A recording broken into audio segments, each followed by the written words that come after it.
Hello everyone. In this lecture, we are going to talk about Hagen-Poiseuille's equation. Now, generally, Hagen-Poiseuille's equation, what purpose does it serve and how it is derived, are two very commonly asked questions in your undergraduate or postgraduate viva exams, or if you are appearing for an interview. So, in this lecture, I am going to show you simply how you can derive the Hagen-Poiseuille's equation if you do not remember the entire equation from shell momentum balance in the very beginning. Okay, so first thing that let us talk about is what purpose does Hagen-Poiseuille's equation serve. If somebody asks simply that why do we use Hagen-Poiseuille's equation, what will you say? In that case, you will say that it is used to relate the pressure drop and the average velocity. I am writing it in short form, average velocity for laminar flow in a horizontal pipe. Okay, so what are the key words over here that you need to remember? One is we'll be talking about horizontal pipe. Next thing, laminar flow.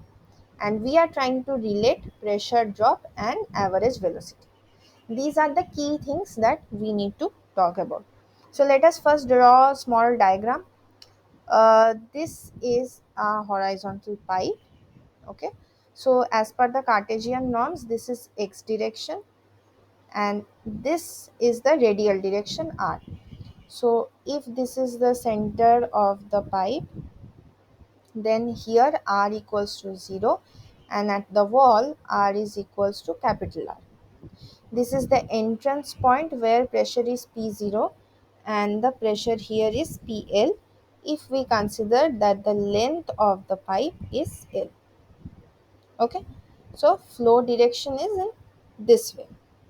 Now here first you just state the assumptions of your problem. So obviously we are in the x direction flow and this is a one dimensional assumption for the flow direction. Next is that this is in steady state.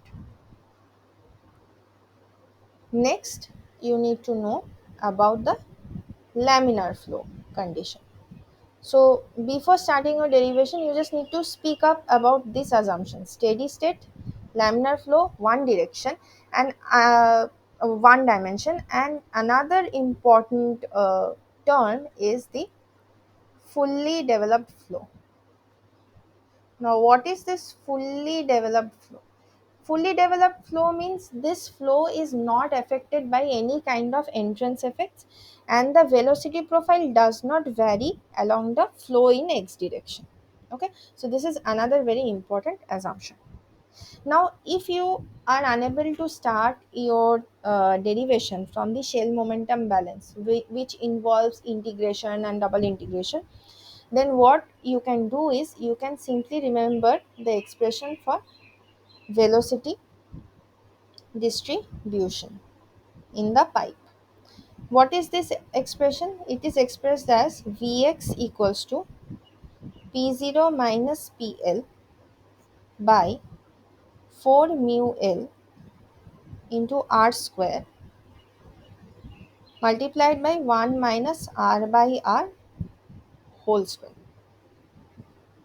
Okay, so this is the main velocity distribution equation. Now, this is the mother equation that we are going to use for our derivation.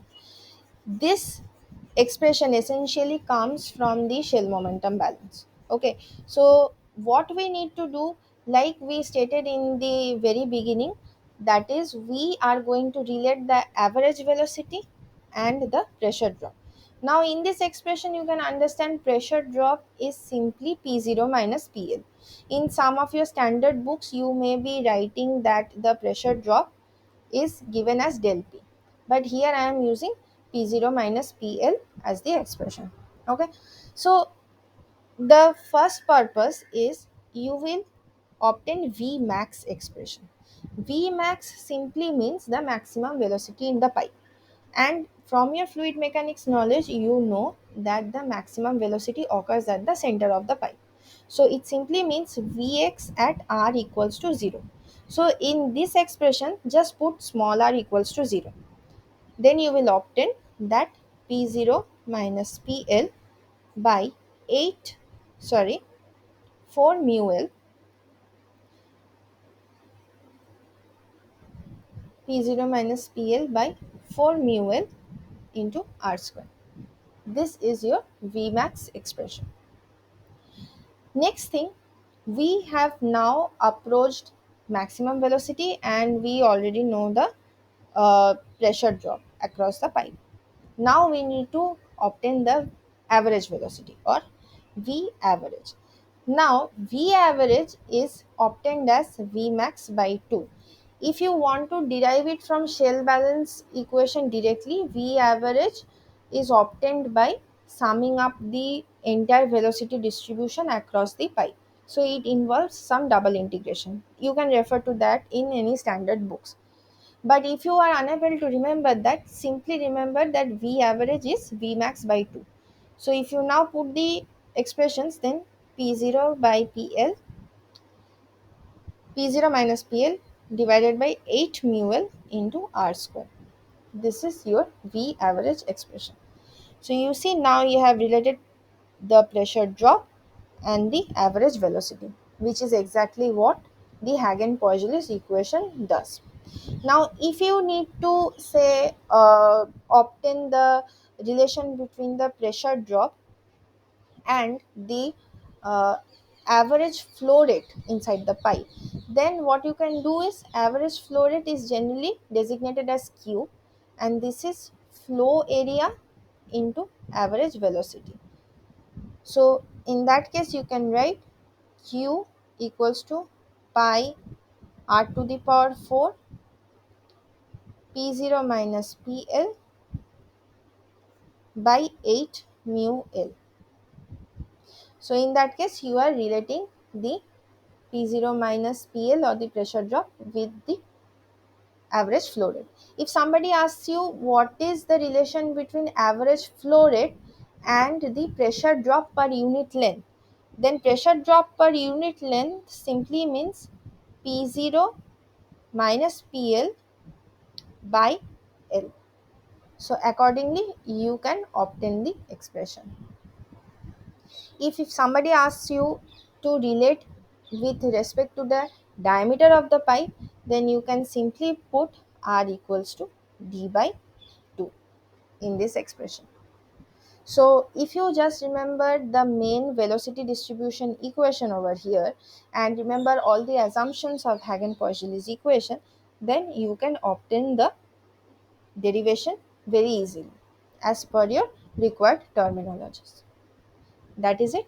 Thank you.